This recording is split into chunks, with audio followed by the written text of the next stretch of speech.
I'm Helen Toronto and I'm a cognitive behavioral therapist. I'd like to tell you a little bit about what that means. Cognitive behavioral therapy, like other kinds of therapy, is based in a relationship with a supportive therapist, but that there are also some additional parts to it that I'd like to explain. The first is that there's a lot of education involved. I found that a lot of people come in and they feel pretty overwhelmed with sadness, depression, anxiety that seems to come out of nowhere. It just doesn't make sense.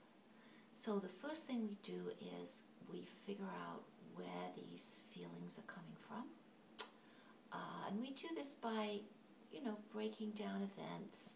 You might tell me about something that happened. We'll figure out how you thought about it, how you felt about it, and what you did next.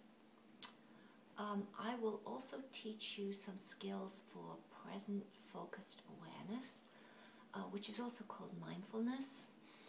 The idea is that this helps you to be more aware in the moment of what's going on in your mind and in the world, rather than off in your thoughts someplace.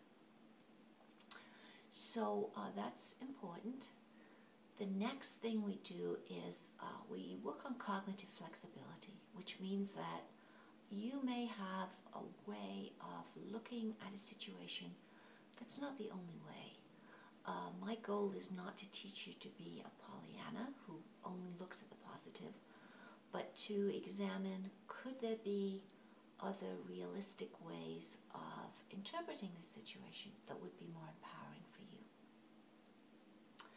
The next important thing we work on is stopping emotional and behavioral avoidance. I find that people come in with panic and obsessive compulsive disorder. They're very frightened and feel very alone. They find the education very reassuring.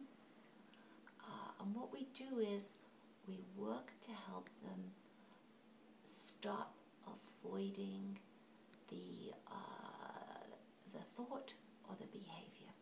So a person with panic might, for example, not be able to drive anymore because they've had some panic attacks in the car and they've gradually cut back on their driving less and less. So I'll give them some education about panic, about the physical sensations and what causes them, and we'll gradually set up a plan for them to begin driving again, if necessary just by sitting in the car in the beginning. For people with obsessive thoughts, we can work on understanding that these are just thoughts, learning to tolerate them, and learning to let go of any compulsive behaviors that they may have started to reduce their anxiety about these thoughts. Things like checking that the stove or the iron are off 20 times before they leave the house. CBT can be used for a wide variety of mental health problems.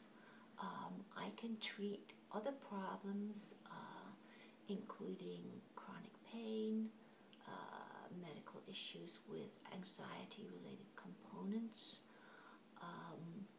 compulsive shopping, many other problems. Obviously, for any treatment, we would have to meet first and see if you and I both feel that you'd be a good fit. CBT has been researched and found to work well for many people. It doesn't work for everybody. One of its biggest strengths is that it is very good at preventing relapse.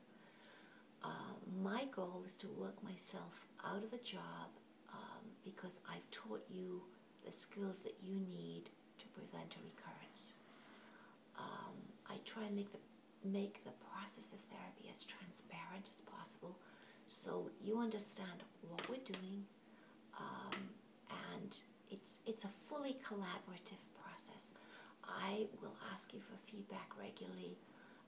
It's important to me to find out what helped you, what didn't help you, because that helps me really focus the therapy on